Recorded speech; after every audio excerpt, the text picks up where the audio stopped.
पैसे खर्च करके ला के आधा घंटा संवाद करने के बजाय वो लगातार चलते हुए जब लोगों से संवाद करेंगे बेरोजगारी पे, तो प्रधानमंत्री की बड़ी बड़ी रैलियों से ज्यादा प्रभावी हो सकता है। राहुल गांधी सीधे तौर पे पहली बार बहुत सालों बाद संवाद करेंगे स्थानीय जनता से। जो काम कांग्रेस के लीडरों को करना चाहिए था पिछले 10 साल 15 साल में, और जो कांग्रेस के लीडर नहीं कर पाए, चाहे वेस्ट बंगाल हो चाहे बिहार हो, ये अपने घरों से पार्टी चलाते रहे। कागजों में कांग्रेस है यहाँ पे इन राज्यों में इनफैक्ट, और जब जमीन पे चुनाव होता है तो वोट परसेंटेज ऑफ वोट से आपको आइडिया लग जाएगा कि यहाँ पे कांग्रेस की हालत क्या है।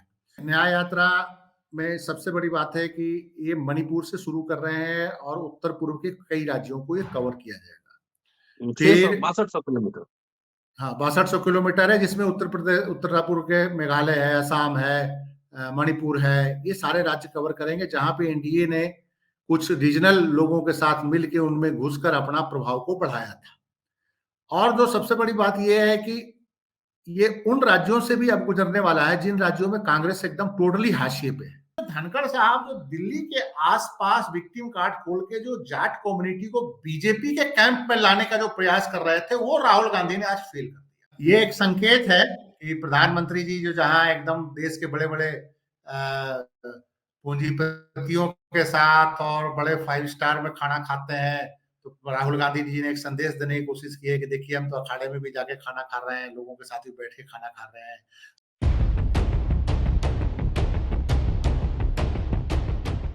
लोकसभा चुनाव के लिए सियासी घमासान तेज हो रहा है। राहुल गांधी पहलवानों के गांव पहुंचे हरियाणा में।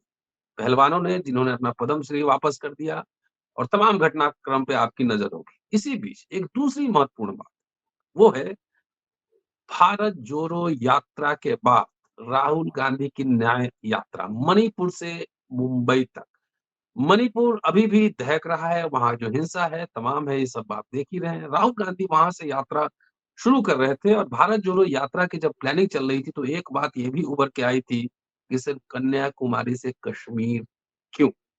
तो अब पूर्व से लेकर पश्चिम तक की यात्रा 6000 किलोमीटर की यात्रा है। क्या है इसके मायने, ये समझने की कोशिश करते हैं। दोस्तों, रतनलाल बोल रहा हूं और आप देख रहे हैं अम्बेडकरनामा। वरिष्ठ पत्रकार और राजनीतिक विश्लेषक संजीव पांडे हमारे साथ इस एपिसोड में मौजूद हैं। भारत जोड़ो यात्रा के बाद भी हम लोगों ने तमाम इस इशू पर चर्चा की थी। अभी न्याय यात्रा में है। न्याय किसके लिए, क्यों, और अन्याय करने वाले लोग, क्या-क्या मुद्दे होंगे। चूंकि अब चुनाव आने वाला है लोकसभा का, तो सियासी सरगर्मी तेज होने की पूरी आशंका है इस न्याय यात्रा के बाद। स्वागत है संजीव जी। नमस्कार सर। हाँ, अब न्याय यात्रा शुरू हो रहा है जी। देखिए बताएं। राहुल गांधी की न्याय यात्रा से पहले मैं जो आपने बात करी कि वो हरियाणा में पहुंचे थे, आज राहुल गांधी बाजरे की रोटी और सरसों के साग का उन्होंने सेवन किया, और जिस गांव में पहुंचे मूली थे भी वो लिया, छारा गांव, बहुत बड़ा गांव है, झज्जर मूली भी डिस्ट्रिक्ट मिला में उपहार पड़ता है में। ये गांव। जी, उपहार में मूली भी मिला। मूली मिला था। हाँ, ये एक संकेत है कि प्रधानमंत्री जी जो जहां एकदम देश के बड़े बड़े पूंजीपतियों के साथ और बड़े 5 स्टार में खाना खाते हैं, तो राहुल गांधी जी ने एक संदेश देने की कोशिश की है कि देखिए हम तो अखाड़े में भी जाके खाना खा रहे हैं, लोगों के साथ भी बैठ के खाना खा रहे हैं। और लगभग 2014 से पहले भी अगर देखिएगा तो प्रधानमंत्री जी इसी तरीके से चाय पे चर्चा करके और वो तमाम जोड़ के अपने आप को आम आदमी का रिप्रेजेंटेटिव बताया था। अब सेम उसी स्थिति में राहुल गांधी भी एक्टिव हैं, और बेसिकली ये जो छारा गांव है ये पहलवानों का एक बहुत बड़ा गांव है, पहलवानों का बड़ा इंपॉर्टेंट अखाड़े हैं यहाँ पे, अखाड़ा है यहाँ पे। बेसिकली ये जाट जाट कम्युनिटी में जो दलाल दलाल जाट हैं, दलाल गोत्र हैं, दलाल खाप जो है उसका एक बहुत बड़ा गांव है यहाँ पे। और झज्जर, चूंकि हरियाणा के अंदर और नेशनल लेवल पे कई पहलवान झज्जर डिस्ट्रिक्ट से निकले हैं, और उनका एक बहुत बड़ा राष्ट्रीय जो कुश्ती में और अंतर्राष्ट्रीय कुश्ती में झज्जर डिस्ट्रिक्ट का एक बड़ा इंपॉर्टेंट है योगदान है। झज्जर, रोहतक, भिवानी, ये मुक्केबाजी और पहलवानी के लिए बड़ा महत्वपूर्ण, सोनीपत भी उसमें पड़ता है, ये सारे बड़े महत्वपूर्ण एरिया रहे हैं। तो बेसिकली देखिए राहुल गांधी के पहुंचने का आज का कारण, एक बड़ा कारण था कि ये पॉलिटिकल काउंटर बहुत ही इंटेलिजेंटली नरेंद्र मोदी जी का राहुल गांधी ने किया है। वो मैं कारण बताना चाहता हूं कि इसकी शुरुआत हुई वो मिमिक्री से, कल्याण बनर्जी की हम्म। मिमिक्री से शुरुआत हुई। और कल्याण बनर्जी ने जो मिमिक्री करी और जिस ढंग से बीजेपी ने उसको इवेंट के तौर पे धनखड़ को विक्टिमाइज बनाने का एक विक्टिम प्रयास कार्ड, बताया, विक्टिम जाट कार्ड समुदाय खेला, से जोड़कर, जाट जाट कम्युनिटी से समुदाय से जोड़ के जोड़कर। देखा। हाँ, वो बेसिकली हम्म। फेल हो गया। वो कैसे फेल हुआ कि क्या हुआ कि धनखड़ ने लगातार खुद कहा कि मैं तो जाट का बेटा हूं, मेरा अपमान हो गया, ये हो गया। हालांकि उसका काउंटर भी हुआ कि जब जाटों का अपमान हो हम्म। रहा था, जब किसानों का अपमान हो रहा था, जब लड़कियां हमारी जंतर मंतर पे पुलिस के हाथों पीटी जा रही थी, महिला पहलवान, तब तो आपका जाटों का अपमान दिख नहीं रहा था। आज आपको जाटों का हम्म। अपमान दिख रहा है। और बहुत ज्यादा दबाव, बहुत ज्यादा मतलब रिप्लाई इनको जाट कम्युनिटी की तरफ से ही आया था धनखड़ साहब को कि ये आज आपको पर्सनल, जब आपका मिमिक्री हो गया तो जाट कम्युनिटी का अपमान नजर आ रहा है। तब आप कहां थे जब जाटों का रियल में अपमान हो रहा था, जाट किसानों को खालिस्तानी बोला जा रहा था, जाट महिला जो पहलवान थी उनको जंतर मंतर में पीटा जा रहा था। इस बीच क्या हुआ कि धनखड़ साहब विक्टिम कार्ड खेल ही रहे थे, ये ब्रजभूषण शरण सिंह ने एक कांड कर दिया। संजय सिंह को, हम्म। अपने खास बंदे को अध्यक्ष बनवा दिया कुश्ती संघ का। हम्म। और उसके बाद जो जो जाट पहलवान थे उन्होंने उसके विरोध में पद्मश्री लौटा दिया। साक्षी मलिक ने संन्यास ले लिया। विनेश फोगाट ने भी आज कहा कि मैं पता नहीं कौन सा अवार्ड लौटा रही हूँ, अर्जुन अवार्ड लौटा रही हूँ। तो ये जो धनखड़ साहब का विक्टिम कार्ड गुम हो गया, धनखड़ साहब नजर ही नहीं कहीं आ रहे थे जो विक्टिम कार्ड खोल रहे थे। हम्म। और आज राहुल गांधी तुरंत इमीडिएट चले गए छारा में पहलवानों से मिलने। तो ये जो धनखड़ साहब जो दिल्ली के आसपास विक्टिम कार्ड खोल के जो जाट कम्युनिटी को बीजेपी के कैंप में लाने का जो प्रयास कर रहे थे, वो राहुल गांधी ने आज फेल कर दिया। अच्छा, डिफ्यूज हालांकि हो देखिए, गया। हरियाणा में जो जाट कम्युनिटी है वो बीजेपी के साथ अभी भी नहीं आएगी, लेकिन एक कोशिश चल रही थी जगदीप धनखड़ साहब की तरफ से। और आप धनखड़ साहब की पूरी एक्टिविटी देखिए। इनफैक्ट धनखड़ साहब 3 दिन 4 दिन पहले पंजाब यूनिवर्सिटी में थे, चलिए वहां के वो चांसलर है। कल वो महर्षि दयानंद यूनिवर्सिटी में एमडीओ रोहतक में कॉन्वोकेशन में आए हुए थे। और पूरी तरह से उनके भाषण का अगर आप पूरा का पूरा लैंग्वेज को देखिएगा तो पॉलिटिकल लैंग्वेज था। हम्म। वो एक तरह से भाजपा कंपेन कर रहे थे। छात्रों को कह रहे थे कि आप तो बड़े क्या कहा जाता है, किस्मत वाले हो, अमृत काल में एजुकेशन ले रहे हो, अमृत काल में डिग्री ले रहे हो। यूनिवर्सिटी बनाई कांग्रेस ने, हॉस्टल बनाया कांग्रेस ने। हॉस्टल बना था नेहरू काल में, यूनिवर्सिटी बना नेहरू काल में। पढ़ने वाले बच्चे बड़े खुशकिस्मत हो गए कि वो डिग्री अमृत काल में ले रहे हैं। अगर मान के चलिए कि यूनिवर्सिटी ही नहीं बनती, अगर ये हॉस्टल ही नहीं होता, तो अमृत काल वाली डिग्री कहां से मिल जाती बच्चों को। तो ये पूरा बात पॉलिटिकल साफ। भाषण कल दिया वहां पे बैठ के। हम्म। ये मतलब वो बीजेपी की बैटिंग कर रहे थे, वाइस प्रेसिडेंट की तरह उनका व्यवहार नहीं था। फिर उसके बाद वो हम्म। बिहार गए, कुलदीप बिश्नोई साहब के बेटे का रिसेप्शन था। तो पूरी तरह से वो लगातार यात्रा इस फील्ड में कर रहे हैं, जिससे कि जाट कम्युनिटी में मैसेज जाए कि भाजपा जाट की विरोधी नहीं है, भाजपा किसान विरोधी नहीं है। वो राहुल गांधी इन पहलवानों ने फेल कर दिया, जो ये पहलवान थे। हम्म। जो बजरंग पुनिया हो गए, विनोद फोगाट हो गए, विनोद फोगाट हो गई, साक्षी मलिक हो गई, उन्होंने टोटल प्रधानमंत्री के इमेज पे इतना भयंकर अटैक किया कि प्रधानमंत्री इतने ज्यादा परेशान हो गए इस अटैक से कि उन्होंने इमीडिएट खेल मंत्रालय को कहा कि ये कुश्ती संघ को आप तुरंत सस्पेंड करो, जो अभी इलेक्शन हुआ है सबको सस्पेंड कर दिया गया। इतना भय था। ब्रजभूषण शरण सिंह जैसे ताकतवर आदमी को भी इनको छोड़ना पड़ गया। जबकि आप देख रहे हैं पिछले 6 महीने से ब्रजभूषण शरण सिंह को कितना प्रोटेक्ट किया जा रहा है, लेकिन हम्म। चुनाव में अब उनको गर्मी महसूस होने लगी है कि इस बेल्ट में उनको इसकी नाराजगी झेलनी पड़ेगी। तो कुश्ती संघ को हम्म। सस्पेंड किया गया, धनखड़ साहब को लगाया गया। धनखड़ साहब तो कहने ही लगे कि जाट के बेटा का अपमान हो गया और किसान का बेटा का अपमान हो गया, कल्याण बनर्जी का। आपको याद होगा प्रधानमंत्री जी ने कितना अपमान विपक्ष का किया था, ऐसे ऐसे ऐसे करके लोकसभा में, आपको याद होगा। तो वो उस समय विपक्ष का कोई अपमान नहीं था। स्पीकर साहब सामने बैठे थे और सारा कुछ देख के वो भी मंद मंद मुस्कुरा रहे थे। बाहर में कल्याण बनर्जी ने सिंपल ये कहा, कुछ मिमिक्री किया तो अपमान हो गया। तो मेरा ये मानना है कि अब तो छोटे-मोटे मजाक भी सबके अपमान लग रहा है, देशद्रोह लग रहा है, उनकी गरिमा पर ठेस लग रही है। तो मेरा मानना है कि ये पॉलिटिकल इसमें राहुल गांधी ने अभी मात दी है इनको, फिलहाल 3 दिन 4 दिन में, जो बीजेपी के सारे डिजाइन को फेल किया है। हुँ। अच्छा, ये न्याय यात्रा जो चल रहा है, क्या-क्या जी। मुद्दे हाइलाइट्स होंगे इसमें? देखिए, न्याय यात्रा में सबसे बड़ी बात है कि ये मणिपुर से शुरू कर रहे हैं और उत्तर-पूर्व के कई राज्यों को ये कवर किया जाएगा। 600 फिर 6200 किलोमीटर। हाँ, 6200 किलोमीटर है, जिसमें उत्तरापुर के मेघालय है, असम है, मणिपुर है, ये सारे राज्य कवर करेंगे, जहाँ पे एनडीए ने कुछ रीजनल लोगों के साथ मिल के उनमें घुसकर अपना प्रभाव को बढ़ाया था। और जो सबसे बड़ी बात ये है कि ये उन राज्यों से भी अब गुजरने वाला है जिन राज्यों में कांग्रेस एकदम टोटली हाशिए पे है। पश्चिम बंगाल में हाशिए पे है, बिहार में हाशिए पे है, उड़ीसा में हाशिए पे है। चलिए, झारखंड में गठबंधन की सरकार है, झारखंड में फिर भी एक प्रेजेंस है। उत्तर प्रदेश से निकलेगा, उत्तर प्रदेश में कांग्रेस हाशिए पे है। तो मेरा ये मानना है कि इनमें उन राज्यों को राहुल गांधी कवर करने की कोशिश कर रहे हैं जिन राज्यों में कांग्रेस हाशिए पे चले गए हैं, और जिनमें से कई राज्य में एनडीए के जिसमें से कई राज्य में जो कांग्रेस के जो निकले हुए लीडरों ने कांग्रेस को बहुत डैमेज किया। जैसे वेस्ट बंगाल में ममता बनर्जी हैं, हेमंत विश्व शर्मा जो असम में थे, ये सब कांग्रेस के लीडर थे जो छोड़ के उधर चले गए, और वो अब जो है एंटी कांग्रेस मुहिम बनाने में सबसे ज्यादा कामयाब रहे।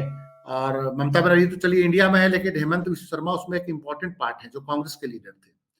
तो यहाँ पे जो सबसे बड़ी बात यह है कि मुद्दे से पहले मैं एक और बात करना चाहूंगा कि राहुल गांधी सीधे तौर पे पहली बार बहुत सालों बाद संवाद करेंगे स्थानीय जनता से। जो काम कांग्रेस के लीडरों को करना चाहिए था पिछले 10 साल 15 साल में, और जो कांग्रेस के लीडर नहीं कर पाए, चाहे वेस्ट बंगाल हो चाहे बिहार हो, ये अपने घरों से पार्टी चलाते रहे। कागजों में कांग्रेस है यहाँ पे इन राज्यों में इनफैक्ट, और जब जमीन पे चुनाव होता है तो वोट परसेंटेज ऑफ वोट से आपको आइडिया लग जाएगा कि यहाँ पे कांग्रेस की हालत क्या है। और जितने लीडर हैं सब पॉकेट लीडर हैं, अपने अपने पॉकेट और घरों से अपना लीडरी करके अपना काम चलाते हैं। वर्कर्स नहीं है, कांग्रेस के कार्यकर्ता अलग अलग पार्टियों में जा चुके हैं। इनफैक्ट वेस्ट बंगाल में टीएमसी में चले गए, बिहार में कुछ आरजेडी में चले गए, बहुत सारा कांग्रेस का एक सेगमेंट बिहार में भाजपा में चला गया, जो अपर कास्ट सेगमेंट था जो कांग्रेस के साथ होता था। ओबीसी का जो सेगमेंट था और चाहे मुसलमान का सेगमेंट था वो आरजेडी में चला गया। और नेताओं ने कोई संवाद नहीं किया, नेताओं ने कहीं कोई बात नहीं करी कांग्रेस की नीतियों को लेकर, कांग्रेस के प्रोग्राम्स को लेकर, कांग्रेस की उपलब्धियों को लेकर। इन्होंने पिछले 15 सालों में यहाँ के कांग्रेस लीडरों ने कोई संवाद नहीं किया। उड़ीसा जैसे राज्य में तो कांग्रेस टोटली, जो इतने साल तक लंबा रूल करती रही, वो कांग्रेस की जगह बीजेपी ने ले ली, और आज कांग्रेस के प्रति लोग बड़े वहां पे उम्मीद से देख रहे हैं, और तेलंगाना की तरह सोच रहे हैं कि उड़ीसा में रिजल्ट आ सकता है, कि वहां पे उनको जनता को महसूस होने लगा है कि बीजेडी और बीजेपी फिक्स गेम खेल रही है कि तुम सेंटर में रहो, मैं स्टेट में रहूंगा। तो वहां पे लोगों में भी तेलंगाना की तरह आ रहा है कि जैसे बीआरएस और बीजेपी ने वहां पे एक फिक्स गेम कर रखा था, और लोगों को समझाना पड़ा तो लोग समझ भी गए और कांग्रेस को उन्होंने वोट किया। तो राहुल गांधी ने एक बड़ा मतलब कि अच्छा किया है कि जो कांग्रेस के साथ पुराने जुड़े हुए लोग हैं, चाहे वो बीजेपी में रहे हों, चाहे आरजेडी में हो, चाहे इस समय टीएमसी में हो, चाहे अलग अलग दल में हो, उनसे एक डायरेक्ट संवाद हो सकता है इस यात्रा के दौरान। और हो सकता है कि अगर 100 बंदों से संवाद हो तो उसमें से 5 बंदे 10 बंदे जो किसी जमाने में कांग्रेस से जुड़े हों, उनकी वापसी भी हो सकती है। हुँ। तो इम्पोर्टेंट मसला है कि जो कांग्रेस, जो राहुल गांधी जो बता रहे हैं कि राहुल गांधी इस यात्रा में एक तो आर्थिक विषमता जो देश में पैदा हो रही है, हुँ। दूसरा जो तानाशाही की जो बात हो रही है, ये सारे इम्पोर्टेंट मसलों को उठाने जा रहे हैं इस पूरे कार्यक्रम के दौरान। अब देखिए, मैं उसका उदाहरण देना चाह रहा हूं कि अभी पिछले दिनों क्या हुआ कि बिहार में आपको याद होगा कि बिहार में बहुत सारे लड़के कोचिंग सेंटरों में एक 10वीं 11वीं में जो है वो फौज की तैयारी करते हैं। और आप देखे होंगे बिहार के सड़कों पे जाइए तो सुबह 4 बजे लड़के सड़कों पे दौड़ रहे होते हैं, कोई ग्राउंड के अभाव में, कि किसी ढंग से उनका फौज में सिलेक्शन हो जाए। और उसमें बहुत सारे उनके बच्चे भी हैं जो इस समय भारतीय जनता पार्टी के बड़े तगड़े मुरीद हैं, जिनके हुँ। लड़के लड़के फौज में जाते थे।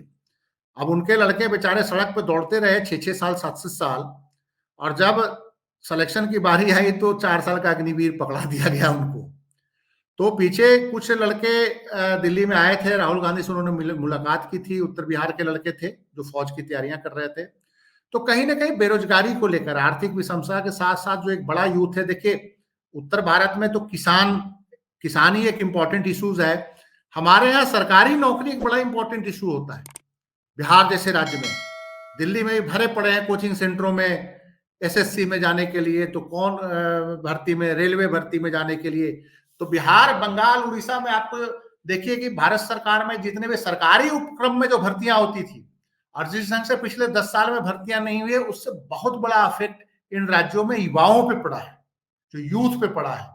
तो मेरा मानना है कि अगर राहुल गांधी इनसे संवाद करते हैं तो ये इलेक्शन से पहले, मैं समझता हूँ स्ट्रेटेजिकली जिन्होंने भी बनाया है इस यात्रा को, एक बहुत समझदारी से बनाया है कि इलेक्शन से पहले एक तरफ प्रधानमंत्री जब अपने अमृत काल को याद दिलाएंगे, तो ऐसे में राहुल गांधी बड़ी रैलियों की बजाय, बड़े बड़े कार्यक्रम के बजाय, भीड़ को ला के, पैसे खर्च करके ला के आधा घंटा संवाद करने के बजाय, वो लगातार चलते हुए जब लोगों से संवाद करेंगे बेरोजगारी पे, तो प्रधानमंत्री की बड़ी बड़ी रैलियों से ज्यादा प्रभावी हो सकता है। और देखिए एक बड़ा इंपॉर्टेंट चीज मैं बता रहा हूँ, बीजेपी की तैयारी अपने हिसाब से बहुत तेजी से चल रही है। वो गांव गांव में सरकार की उपलब्धियों को बताया जा रहा है कि हमने ये दिया, हमने ये दिया, और उसमें कई जगह सरकारी अधिकारियों को भी इन्वॉल्व कर लिया गया है। वो मीटिंग का आयोजन करवा रहे हैं अलग अलग। विकसित भारत का कोई कार्यक्रम अभी यात्रा चल रही है जिसमें सरकार की उपलब्धियों को बताया जा रहा है। तो उसका काउंटर जो है आपको जमीन पे उतर के ही दे सकते हैं। आपको सच्चाई बताना पड़ेगा कि बेसिकली जो विकसित भारत है उसकी सच्चाई ये है कि हमारे युवा बेरोजगार हैं, गरीबी बढ़ी है, और 80 करोड़ लोग 5 किलो अनाज पे निर्भर होने को बाध्य हो गए हैं। तो वो राहुल गांधी ने जो यात्रा जो निकाल रहे हैं, उसमें महाराष्ट्र को भी कवर कर रहे हैं, वो उसमें कुछ हिस्सा राजस्थान का भी कवर कर रहे हैं, छत्तीसगढ़ को भी कवर कर रहे हैं। और चूंकि छत्तीसगढ़, मध्य प्रदेश में तो बहुत मार्जिन पे ही लड़ाई हुई है, बेशक सरकार बन गई है भाजपा की, लेकिन लड़ाई मार्जिन पे है। तो यहाँ पे नहीं, इस यात्रा का, मध्य प्रदेश में काफी अंतर है। मध्य प्रदेश में 8% वोट का अंतर है। हाँ, मध्य प्रदेश में 8% वोट का अंतर है। और मध्य प्रदेश का रिजल्ट तो देखिए, मध्य प्रदेश एक ऐसा राज्य था जहां कॉन्फिडेंस था कांग्रेस को कि हमारी सरकार बनने जा रही है, लेकिन उसके कई कारण हैं। 8% वोट घटा है तो उसके कारण बहुत सारे हैं। तो मैं समझता हूं कि फिर भी 40% लोगों ने आप में आस्था तो व्यक्त अभी भी करी है ना। 40% लोग तो आपको अभी मान रहे हैं ना। तो उन 40% लोगों का भी मनोबल तो आपको बढ़ाना है। बेसिकली आप तो संगठन लेस हो गए हैं, लीडर लेस हो गए हैं। आपके डिस्ट्रिक्ट लेवल पे लीडर्स नहीं है, वो बेचारे इधर उधर मुंह ताकते होते हैं। अगर कोई छोटा सा कार्यक्रम भी उनको कराना हो तो वो कहां से पैसा लाएंगे? अगर 100 वर्कर को इकट्ठा करके खाना भी खिलाना हो तो कहां से पैसा लाएंगे? बिहार और बंगाल जैसे राज्यों में वो इधर उधर देखता है। तो वैसे में वर्कर जो टोटली टूट चुका है, आपके डिस्ट्रिक्ट लेवल के लीडर्स टूट चुके हैं, और जो प्रदेश लेवल के जो बड़े बड़े लीडर हैं वो अपनी कहानी बांधते रहते हैं। वो सोचते हैं कि हमको राज्यसभा मिल जाए, किसी भी राज्य से मिल जाए, विधानसभा मिल जाए, किसी भी राज्य से मिल जाए, हमें क्या लेना देना? हमको गठबंधन में राज्यसभा मिल जाए, उनको क्या लेना देना? हमारी सत्ता दिल्ली में लुटियंस जोन्स में हमारा कोठी बन जाए, हम संसद में हो। वो कांग्रेसी लीडरों का इतना ही उद्देश्य है। चाहे वह बिहार के किसी भी कांग्रेसी लीडर को उठा लें, चाहे उत्तर प्रदेश के कांग्रेसी लीडर को उठा लें। जैसे मैं 2 उदाहरण देना चाहता हूं। बिहार में अखिलेश सिंह है, उत्तर प्रदेश में प्रमोद तिवारी है। जमीन पे कांग्रेस को अजय अजय अजय राय राय अध्यक्ष है। अजय राय अध्यक्ष हैं, लेकिन प्रमोद तिवारी, मैं लीडर की बात कर रहा हूं। हम्म। अजय राय तो विधानसभा चुनाव लड़ते रहे, कई बार जीतते रहे, इस बार हार गए थे। मैं उनकी बात कर रहा हूं जिनको दिल्ली के लुटियंस और राज्यसभा चाहिए। लोकसभा नहीं जीत सकते, लेकिन लोकसभा जीते तो हम राज्यसभा आ जाए। तो उनको कांग्रेस के वर्करों के लिए उन्होंने क्या किया अभी तक? डीसीसी को स्ट्रॉन्ग करने के लिए क्या किया अभी तक उन्होंने? राज्यसभा भी दे दिया पार्टी ने। अगर अपने राज्य में नहीं मिल रहा है तो दूसरे राज्य में जुगाड़ कर दिया। मेरा ये प्रमोद तिवारी जी किसी और स्टेट से शायद चुन के आए थे, जहां तक मेरी जानकारी है। उनको एडजस्ट किया गया। भाई उत्तर प्रदेश में इतने बड़े राज्य में आपने कांग्रेस के लिए क्या किया कि आपको पार्टी राज्यसभा दे? सवाल इंपॉर्टेंट ये है। या अखिलेश सिंह जी ने बिहार में कांग्रेस के लिए क्या किया कि राज्यसभा दे? ये इंपॉर्टेंट सवाल है। चाहे पार्टी को निचले लेवल पर ढांचे पे मजबूत करने के लिए कितने पैसे खर्च हो, क्या हो, ये सारा कुछ देखना पड़ेगा। तो ये इन राज्यों में ये त्रासदी है कांग्रेस के लिए। इस त्रासदी में जो इनके जो निचले लीडर खत्म हो गए, ऊपर का सिर्फ ऐसे से ढांचा रह गया, नीचे से जमीन ही खिसक गई। तो चलिए वो राहुल संजीव जी, गांधी जी न्याय यात्रा कर रहे हैं और कई मुद्दे जी आपने उठाए। जी जाहिर है चुनाव के समय कॉमन मिनिमम प्रोग्राम भी आएगा इंडिया की तरफ से और कांग्रेस का भी घोषणा पत्र होगा। क्या आपको लगता है कि उस घोषणा पत्र में वो वैकल्पिक अर्थनीति या वैकल्पिक नीति देंगे? क्या अग्निवीर खत्म करेंगे? या बीजेपी ने जो-जो काम किया है वो उसको अनडू करेंगे? यहाँ तो दिक्कत ये है कि राहुल गांधी कह रहे हैं सामाजिक न्याय, कास्ट संशोधन का जिला अध्यक्ष वही उनके खिलाफ है। हाँ, ये हालत है। कैसे वैकल्पिक एजेंडा आएगा? आ पाएगा? सिर्फ नारों में रहेगा देखिए कि कंक्रीट प्रपोज़ल? देखिए वैकल्पिक अर्थनीति पे तो राहुल गांधी अभी पूरी तरह से कंफ्यूज्ड है।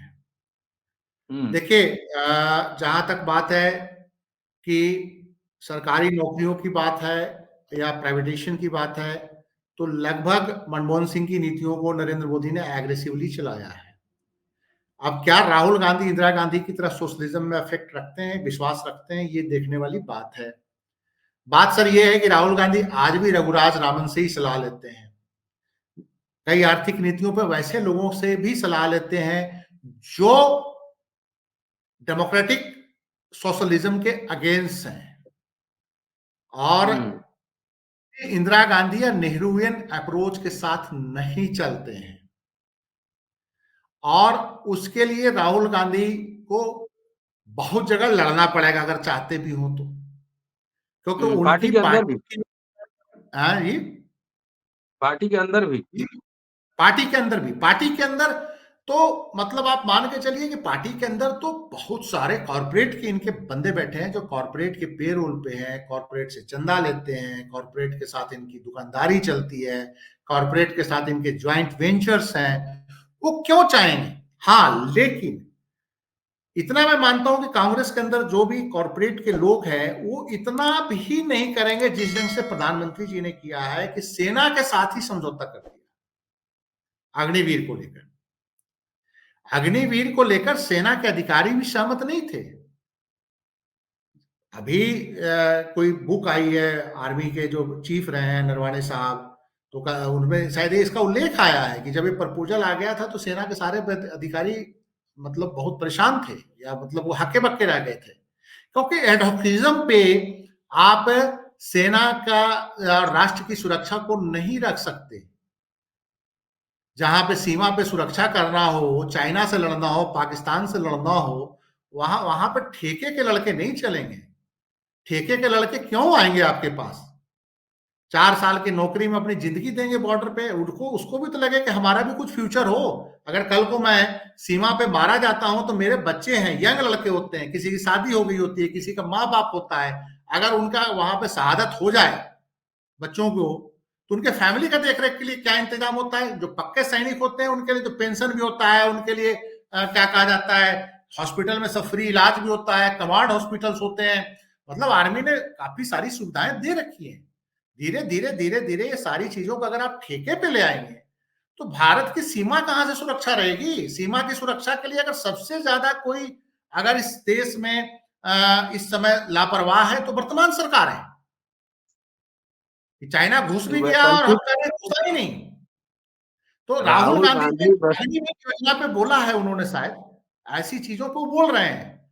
रेलवे हो चाहे अग्निवीर हो, इसमें खाली पदों को भरना, ये चीजें सरकार के हाथ में है। बेसिकली देखिए, इतना सैलरी देने के लिए सरकार के पास पैसा होता है सर। रेलवे में 10 लाख एम्प्लॉय को चलाने के लिए पैसा है सरकार के पास, लेकिन क्यों सरकार ये नहीं कर रही है? क्योंकि उसका ईमान जो है ना, वो ईमान बिक चुका है गवर्नमेंट का। क्यों बिक चुका है? क्योंकि उस सारी संपत्तियों पर नजर कारपोरेट के लोगों की है, और उन पूंजीपतियों मित्रों की है, सरकार के जो पूंजीपति मित्रों की है, जो सारे सरकारी बड़े-बड़े संस्थानों को दबाना चाहते हैं। सरकारी हुँ, संस्थानों को दबाना कोई बहुत मुश्किल काम नहीं है। चाइना अपना सरकारी संस्थान को बचाए हुए तो चला रहा है। चाइना पेट्रोलियम है, चाइना के बाहर में ओवरसीज में इतने बड़े पोर्ट सारे पब्लिक सेक्टर के हैं, बैंक ऑफ चाइना है, कोल का सबसे बड़े-बड़े जितने पब्लिक सेक्टर स्टील से रिलेटेड है, सारे पब्लिक सेक्टर को चाइना ने बचाया। आप उम्मीद से सोचिए कि देश दुनिया भर में जितने ओवरसीज जो पोर्ट्स हैं, वो चाइना के पब्लिक सेक्टर कंट्रोल करते हैं, चाहे वो इज़राइल हो, चाहे वो ग्रीस हो, चाहे वो हेबन टोटा हो, चाहे वो ग्वादर हो, पाकिस्तान हो, श्रीलंका हो। हमारे यहाँ तो ऐसा कुछ नहीं है। अगर हमारे यहाँ सरकार भी अगर इसको कंट्रोल करे, बाहर में हमारी सरकारी कंपनियां जाए, हमारे लाखों लड़कों को बाहर में रोजगार मिलेगा। लेकिन नहीं, हुँ, नहीं चलिए करना चाहती।